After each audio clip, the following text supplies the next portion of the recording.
네, 반갑습니다. 네.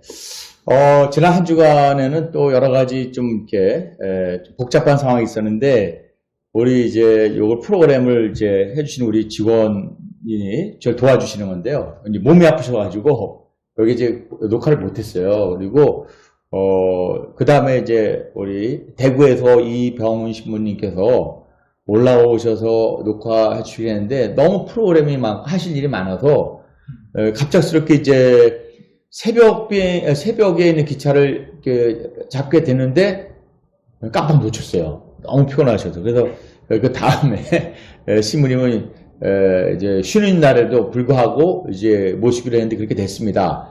그래서 이번 주는 이제 원래 계획대로 박든 씨를 한 번 더 모시려고 했는데 좀 하루 앞당겨서 제가 모시게 됐고, 그 다음에 이번 주 중에 독일에서 이제 공부하시고 근무하시다가 오신 분, 아주 따끈따끈한 유럽의 현실이죠. 그분을 이제 모실 겁니다. 지은아 루시아인데요. 자, 오늘은 그래서 박대선 선생님 모시고 못다한 얘기를 좀 더 나눠보기로 하겠습니다. 우리 입장에서는 이제 박 선생님하고 이제 불가분의 관계로 지속되고 있고, 이제 이게 인권위원회 관계에서 이제 얽혀 있는데, 자, 제가 알기로는 이제 무용고자를 퇴소시키는 과정에서 불법적인 사례를 일어났고, 그걸 이제 고발하셨고, 그러다 보니까 저쪽에서 당황했죠. 이 문제를 이제 우리가 드러내서 또 이제 뭐 인권위 고소당했고, 이런 과정이 좀 있습니다. 그런데 우리는 저쪽에서 유튜브 우리가 세미나 한 거를 내려달라고 해서 못 내린다 그랬거든요. 이런 과정이 있으면서 이제 퇴소 과정의 절차가 왔다 갔다 몇 번 했는데, 이제 두 번에 의해서 이제 법정에 이제 문제가 이제 되는 걸로 제가 알고 있습니다. 그래서 이번 7월 15일 날 재판을 한번 이제 열게 될 건데, 이용자 부모회하고 관계죠, 인권위원회 관계죠. 그래서 무슨 문제로 이것이 이제 그날 다뤄지는 내용들인가, 또 왜 하느냐, 이거 좀 알고 싶고요. 그다음에 이제 이어서 7월 19일 날은 행정심판 문제 가게 되는데, 또 그건 또 뭐냐? 이 두 가지에 대해서 좀 알고 싶습니다. 이제 첫 번째, 7월 15일 날 재판권이 뭡니까? 7월 15일 재판권은 아주 간단하게 얘기를 하면, 무용고 발달장애인이 본인 동의 없이 시설에서 퇴소됐을 때 이게 장애인 학대 범죄에 해당하는가, 해당하지 않는가에 대해서 국가인권위원회와, 아이러니하게도 국가인권위원회와 소송을 하게 됩니다. 근데 국가인권위원회에서 사실은 이런 문제가 드러나기 전에 이러이러한 것이 위법사항이다라는 공문을 먼저 보낸 적이 있나요? 대외적으로 공고까지 했었죠. 공고. 그 사례가 몇 년도 그 공고 내용인지 그게 아시나요? 예. 2019년도 9월 17일 날 배포일시로 적혀 있고요. 보도도 그날 했습니다. 왜 이날 이렇게 인권위원회에서 보도 공문으로 보낸 이유가 있을 거 아닙니까? 이유는 그 2019년 경우로 알고 있습니다.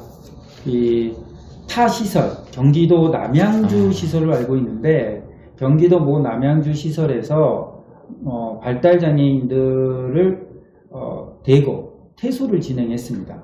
그냥 대거 이렇게 내보낸 겁니까? 대거. 시설을 폐쇄한다는 목적, 탈시설을 한다는 목적으로 장애인들을 동의 없이 대거 퇴소를 했고, 퇴거당한 장애인들이 인권위에 진정을 넣었고요. 아니, 그러면은 부모들이 한 겁니까? 당사자가 한 겁니까? 그것까지는 이제 파악이 안 됩니다. 그거는 억울하게 나갔다? 네, 그래서 이제 그분들 주장은 자기들이 억울하게 나갔고 강제로 퇴소당했다.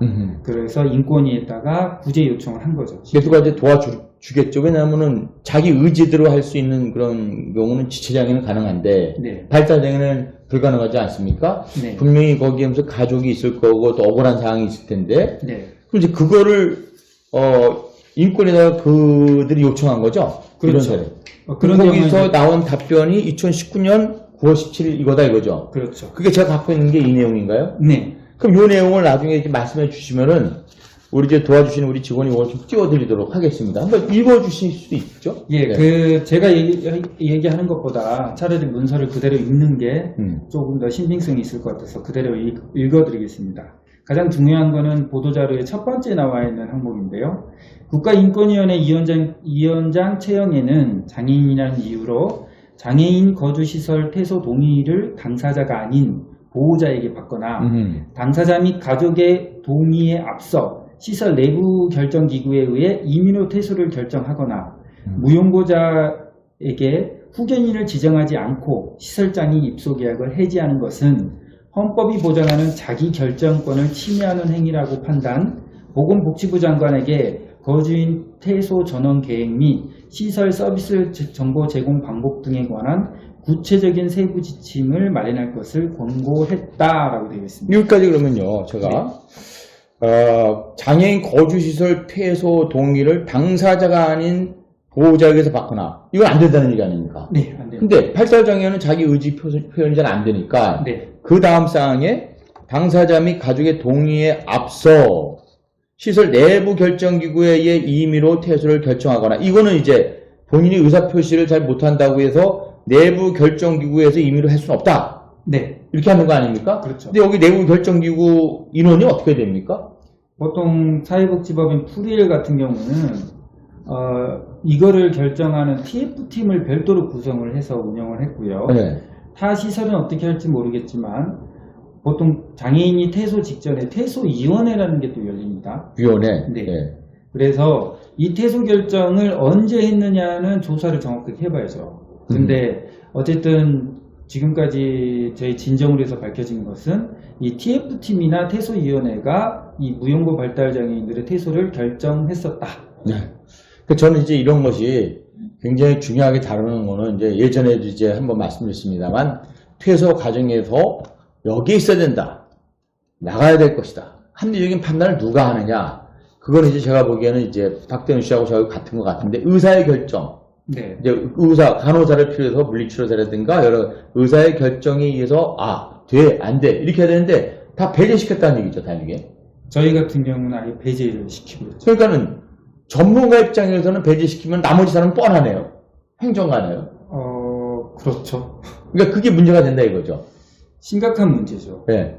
그러니까 노르웨이 같은 경우는 사회복지사라는 개념보다도 시설 안에 있는 직원이 간호사가 무지하게 많아요. 네. 그러니까 그 간호사가 많다는 건 의료적인 판단에 의해서 훌륭한 케어를 해줄 수 있는 시스템이 돼 있고, 네. 우리가 2019년도에 갔다 온 제도가 그렇던 거거든요. 근데 우리는 전문적인 의견은 필요 없어. 행정하는 우리들에 의해서 판단할 거야. 이렇게 해서 무리수가 된 게 이제 프레 사건 중에 하나다 이거죠, 우리가. 그렇죠.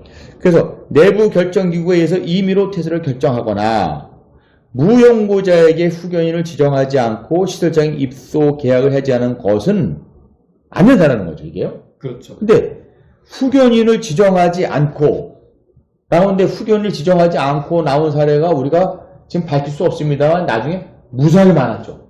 지금 예, 그렇죠. 그 문서 서울시에서 작성한 문서를 지금 현재 입수하는 네. 거죠. 그거는 때가 되면 다시 한번 말씀드리겠는데요. 황당한 사건들이 이제 벌어지게 됩니다. 일단 여기에 의해서 구체적인 세부 지침을 마련하라고 권고했다. 네. 권고는 의무사항입니까 아닙니까?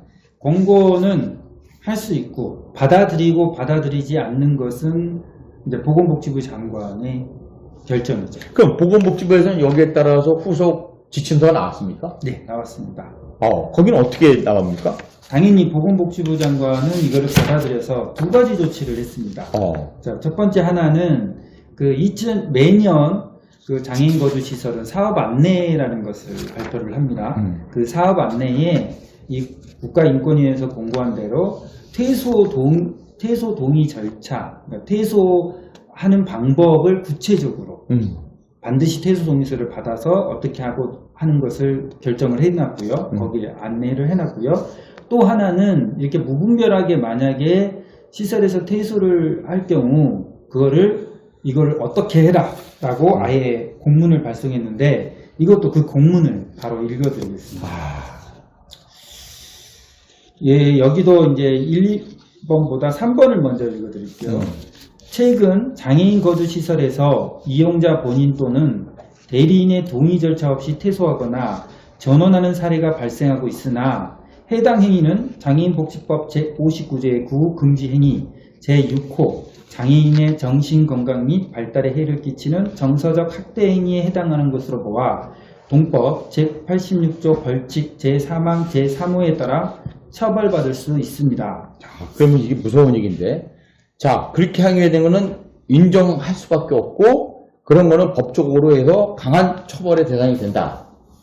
이게 그냥 단순히 인권 침해다 아니냐에 떠나서 형사범죄가 돼요. 그럼 처벌의 범위는 어떻게 됩니까? 이게 벌칙 제86조 제3조 사망 3화를 보면 이게 좀 무겁게 처벌됩니다. 징역 거의 5년까지 처할 수 있는 징역 5년. 예, 장애인 학대 중에서도 좀 중범죄에 속하는 네. 그러면은 행정처분이 바로 그런 건가요? 행정처분은 그러니까 형사처벌은 당연히 경찰서나 검찰에서 하는 거죠. 이거는 지금 3번 사항은 검찰에서 하는 거고 그러면 행정처인 지자체는 어떻게 해야 되느냐를 또 해놨어요. 그 이제 4번 사항인데 또 인권침해에도 해당하는 것으로 판단되어 장애인복지법 제62조 제1항 제4호의 시설 이용자에 대한 인권침해 등 불법행위 그 밖에 부당행위 등이 발견된 때를 적용하여 행정처분도 가능합니다.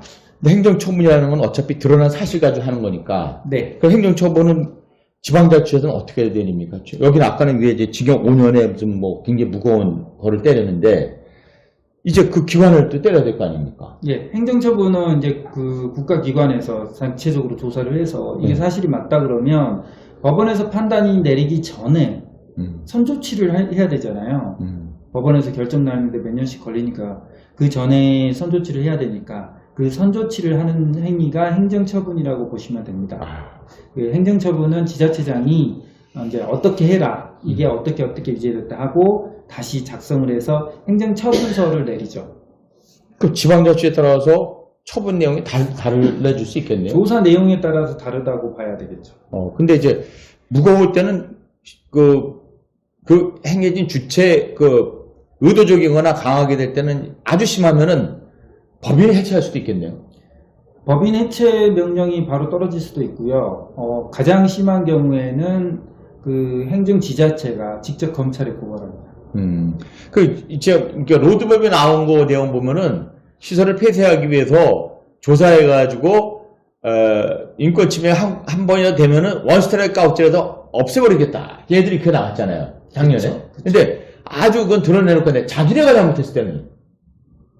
그러니까 인권단체가 예를 들어서 프리엘이라든가 어떤 단체가 이거 프리엘인가 어차피 뭐 장치하는 다 연결된 건데 자기네가 행해진 범죄에 대해서 잘못된 게 드러날 때는 과연 그렇게 하겠느냐.